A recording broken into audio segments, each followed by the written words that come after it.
primary succession, right? That's an example of secondary succession. Primary succession is pretty rare. Okay, so the power line cut was this stage of succession, the first one. Name 3 annual and 3 perennial species that are typical of this successional stage, which were present this year. So it's station 1 basically that I'm asking for. So the annual species, you have the foxtail grass and the ragweed. Okay. And they weren't present yet. You couldn't see them yet. Okay. And then for the perennial species, there's cinquefoil, plantain, goldenrod, and dogbane. Okay.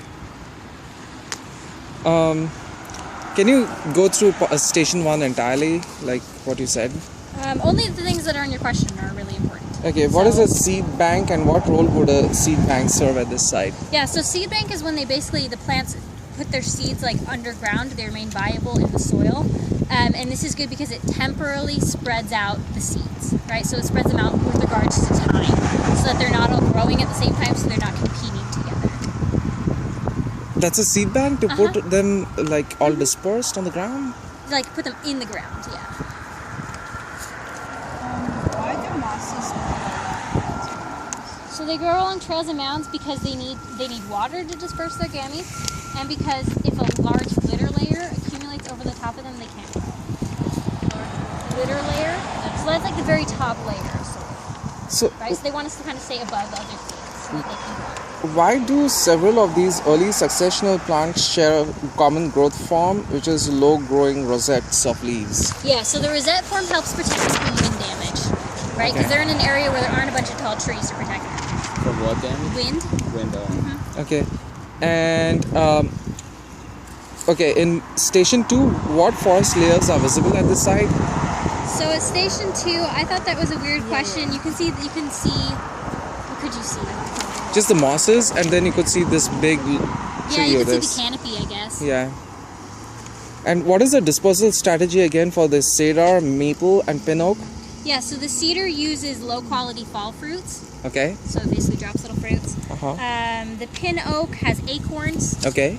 and the red maple has seeds that are wind dispersed. They're like little helicopter shaped seeds. Got it.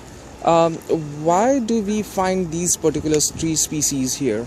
Okay, so they're good for that layer of succession because they grow quickly. Okay. They need to have sunlight, and they can grow in moist areas. Got it. So they're good for an early forest.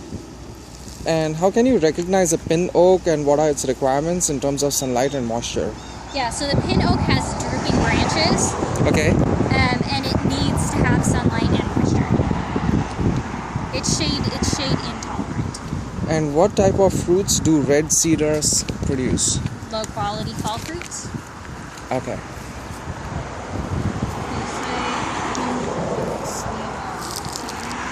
No, it needs sunlight.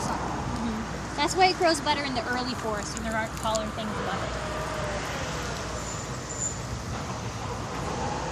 So, what forest layers are visible at the site for like mosses? Yeah, so I think that's a weird question because we didn't even talk about that at all. I mean, I guess you can see the herbaceous layer at the bottom, and you can see the canopy. That's kind of a weird question. Yeah, I had this one question. Why is the poison ivy poisonous? As in, like, in what parts of the plant is the poison found? So you actually find it in all of the plants because it's produced in the sap. So you can find it in all parts of the plant. Okay. And what is its growth form in this area? What does that even mean? So it can take on different forms, right? Depending on where, like, how it can access One is like sunlight. a vine So and one is like it an grows out up a vine. branch. Yeah. So in that area of the forest, it's like a vine because it has to get up to where the sunlight is. Okay, thank you. Okay, cool. Thank you. Yeah.